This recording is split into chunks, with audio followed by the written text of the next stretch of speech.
လုတ်တိုင်းကိုတခါမှမမှားယွင်းပဲလှုပ်ဆောင်နိုင်တဲ့ဝါရင်လှုပ်ကြံတက်ဖြတ်သူဂျူအိုအကြောင်းကိုပြောပြပေးခြင်းပါတယ်သူဟာတနေ့မှာထူးဆန်းတဲ့နကြီးတကောင်ရဲ့အစိတ်ကြောင့်ခလီးဘဝကိုပြန်ရောက်သွားခဲ့ရပါတယ်ငကိုတိုင်းပြန်ဖြစ်ဖို့နီလန်းရှာရင်ចောင်းသားတယောက်အဖြစ်ဟန်ဆောင်ပြီးနေထိုင်ရပုံတွေကတကယ်ကိုစိတ်ဝင်စားဖို့ကောင်းလာပါတယ်ဂျူဟာသူ့ရဲ့တထေးခိုင်းစေချက်တဲ့အရာအလေတန်းကျောင်းတစ်ခုမှာကျောင်းသားအဖြစ်ဟန်ဆောင်ပြီးဝင်ရောက်စုံစမ်းရပါတယ်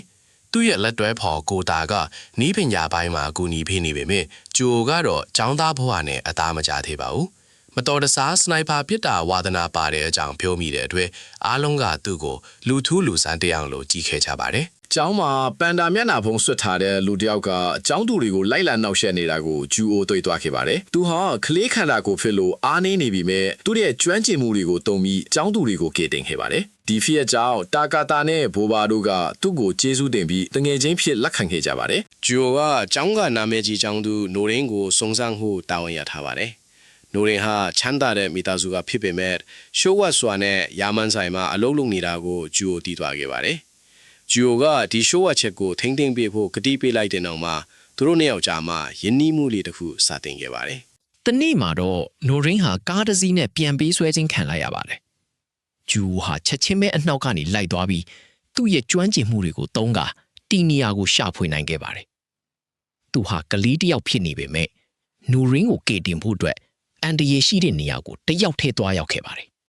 ဂျူဟာဂျောဘာကြီးစန်းတွေကိုတုံးပြီးလူဆိုးတွေကိုတယောက်ပြီးတယောက်နှိမ်နှင်းခဲ့ပါတယ်။သူကလူဆိုးတွေကိုစုံမအစကနှစ်ခုပြောခဲ့ပါတယ်။ပထမတစ်ခုကအစားအစာပြင်ဆင်ပေးတဲ့သူကိုလေးစားဟုဖြစ်ပြီးဒုတိယတစ်ခုကတော့မိန်းကလေးတယောက်ကိုမလေးစားတဲ့အမျိုးသားဟာအမိုက်နဲ့အတူတူပဲဖြစ်တယ်လို့ဆိုပါတယ်။ဂျူဟာတင်ချဘာသာရမှာအခက်အခဲတွေ့နေချိန်မှာရီယိုဆိုတဲ့အကြောင်းသားလေးကသူ့ကိုကူညီပေးခဲ့ပါတယ်။ရီယိုဟာဆရာဝန်ဖြစ်ချင်တဲ့ကြီးမှန်းချက်ကြီးမားတဲ့သူဖြစ်တာကိုဂျူကိုတည်ထွားခဲ့ပါတယ်။ရီယိုကိုလောင်ပြောင်းတဲ့လူတစ်ယောက်ကိုလည်းဂျူကပညာပေးနိုင်ခဲ့ပြီးသူတို့နှစ်ယောက်ဟာခိုင်မြဲတဲ့သူငယ်ချင်းတွေဖြစ်လာပါတယ်။ဂျူဟာအကြောင်းကိုအိမ်သွင်းမှုသိပ္ပံကလပ်ကိုဝင်ရောက်ဖို့ဖိတ်ခေါ်ခြင်းခံရပါတယ်။အစပိုင်းမှာသူကစိတ်ဝင်စားပေမဲ့ဟင်းချက်ရတဲ့ပျော်ရွှင်မှုကိုတည်သွားတဲ့အခါမှာတော့ကလပ်ကိုဝင်ဖို့ဆုံးဖြတ်လိုက်ပါတယ်။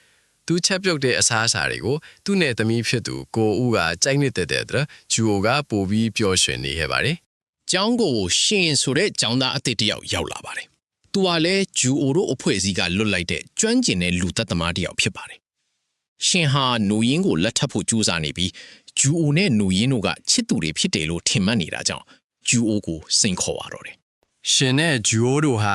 နိုရင်းရဲ့အဖေပေးထားတဲ့ဖောင်တင်ကိုရဖို့အတွက်တိုက်ပွဲဝင်ခဲ့ကြပါတယ်။ဂျူအိုဟာသူ့ရဲ့အတွေ့အကြုံတွေကိုသုံးပြီးရှင်ကိုအနိုင်ယူနိုင်ခဲ့ပါတယ်။ဂျူအိုဟာနိုရင်းကိုသူ့သမီးလေးလိုသဘောထားပြီးကာကွယ်ပေးချင်နေတာပါ။အဲ့ဒီနောက်မှာတော့အားကစားမှာထူးချွန်တဲ့တန်တိုက